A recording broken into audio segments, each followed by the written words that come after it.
I mean, 23 was, probably one of the best seasons of my career so far. The biggest goal for me was getting the Leadville record. I've been thinking about that the last couple of years, and winning Unbound was big. And just the overall, the Grand Prix, for me to get that done felt really good.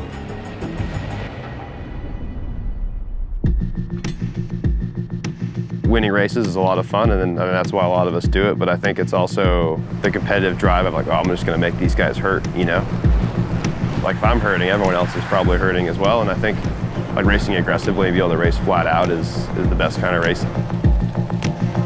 Still have a few things I'd like to get done. Overall, it was an awesome year, and looking forward to getting a rolling this season. I think Keegan wants to win a world title. He never would have thought this, but he doesn't have a world title and I do. More on that later.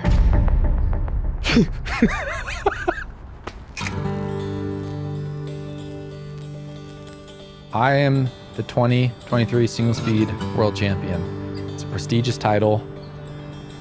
The only world champion on Hit Squad.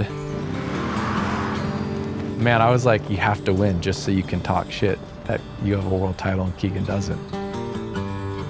We're here in Tucson, Arizona, originally from Park City, Utah, but spend the winters down here to escape the cold. He hates the cold, he's such a baby. You only gonna wish you had him for like 10 minutes. It's gonna be the worst 10 minutes of my life.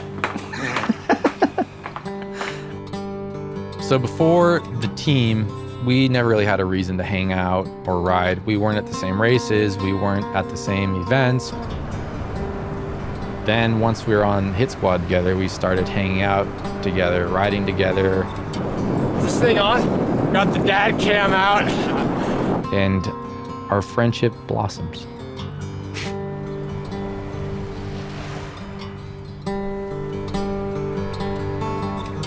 Yeah, and back in 2021, I missed making the Olympic team for the U.S. When that didn't happen, it was a bit of a disappointment, and I started racing kind of more ultra marathon stuff. I did Leadville, some other gravel events, and had a lot of fun, and on a way, kind of a fresh start. I raced cross country for so long, so it was kind of cool to do something different and really enjoy it, still do. Keegan found that he enjoyed gravel stuff and mountain bike endurance, like this really long stuff. He found he was good at it, and at the same time, the stuff's blown up. It's like gravel's so big, everyone's into it, everyone's making cool new bikes, and it was just a win-win where like I think he was ready to like maybe try something new. I think it's probably the reason I really love gravel is I like being able to spend more time at home and be able to race more in North America. We have so many cool events over here, and it's a different atmosphere than racing in Europe.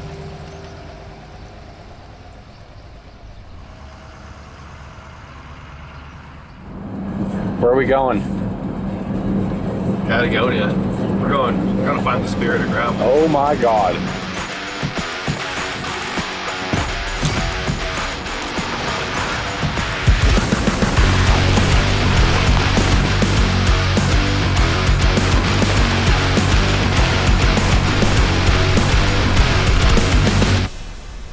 Where are we, Swenson? Almost to Mexico. Holy shit. Oh, speak of the devil. Speak of the devil.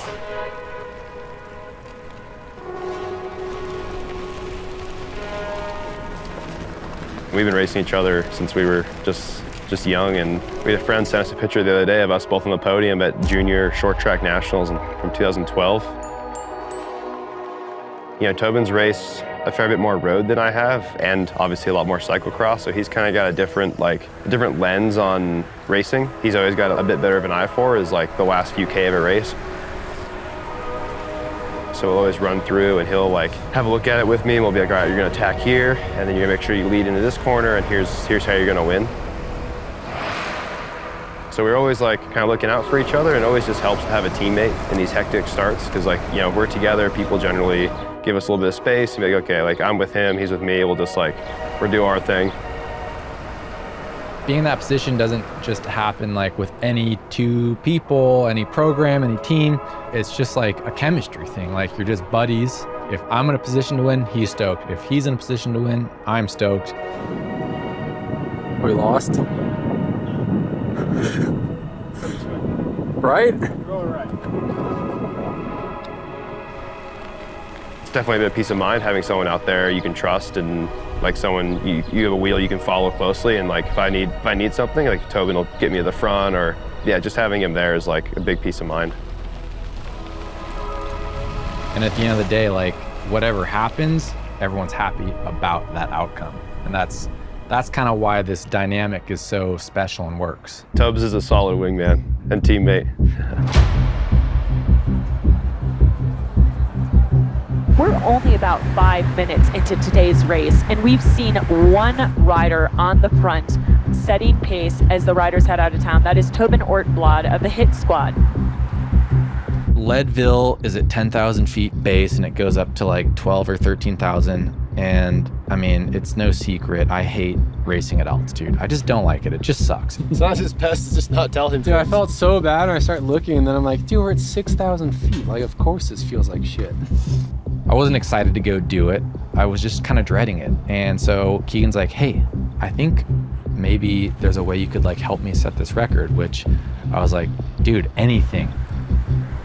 I've got nothing to lose at Leadville. He's like, if you start the race just hammering, we might be able to take a bunch of time off. And if I help you set a record, then I can kind of just like fuck off and pretend like I did something productive with my race at Leadville. I made it to like not that far before like everyone went, which was like the base of the first climb. Keegan blows the record out of the water, beats it by like 10 minutes, I think, maybe a little more.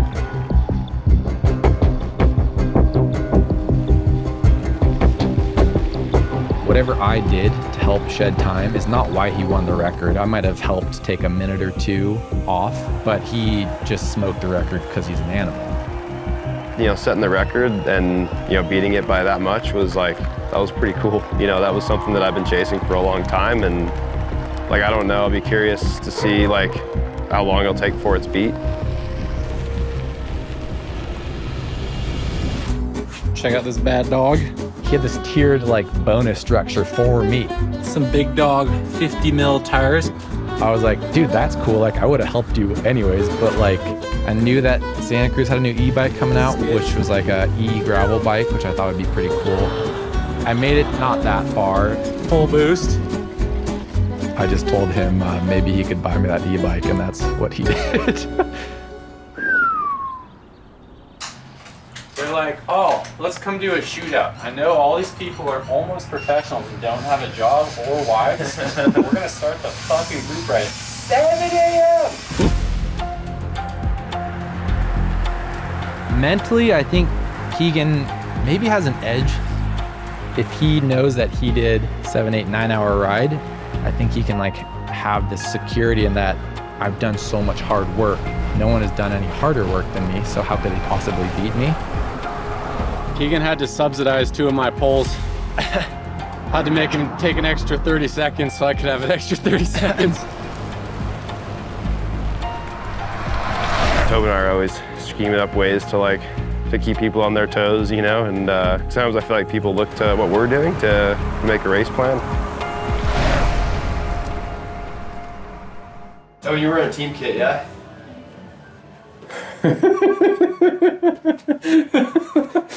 Yes. There's a lot of strategy around like feeding at these races, how you're gonna carry all your water, all your nutrition. Every once in a while, we'll show up with like a hydration vest on, which carries a lot of water, and bottles on the bikes, which to like most people think is like an obscene amount of liquid to be carrying, and they'd be correct. But what they don't know is the bottles aren't full, they're just there. Is that a 3 or a 1.5? We got a 2-liter bladder. Yeah, only to your chest. Yeah, see, that's 3. It's a bigger bag than mine. Oh. This fucking guy. If you can show up to the line and someone has just 2 bottles and you have 2 bottles and a vest, and they're carrying less than you, they think that you're not gonna stop and wait. And if you can get someone to like kind of like panic on the start line, like that their plan is starting to like erode beneath them, you can already win. How sick is this though?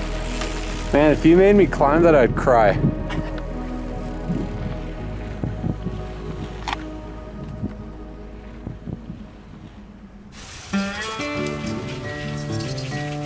We have a lot of resources to play with, a lot of different setups.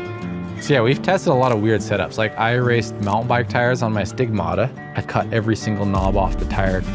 Keegan's put drop bars on his hardtail before. Mountain bike cleats on road shoes. Tire inserts are another one that we're constantly playing with. And then gearing. Like we wanted to run really big gears on them. The sketchy thing about the dad cam is encourages you to look into it, which means death is imminent. Man, you know, Catherine, my girlfriend, gives me shit sometimes, so I don't feel like I have like super clear goals. I would like to be better at everything I race.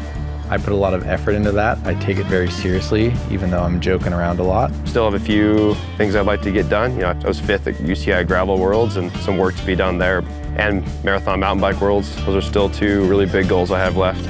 But otherwise, you know, really just taking it 1 year at a time. And, you know, this sport, it's changing so rapidly that I think, you know, right now I'm just trying to ride the wave and keep racing my bike and have fun. It's more just like if I can build on what I did here last year, if I can be stoked on that result, like, even though that's kind of a simple answer. Hello. God damn it, Mom!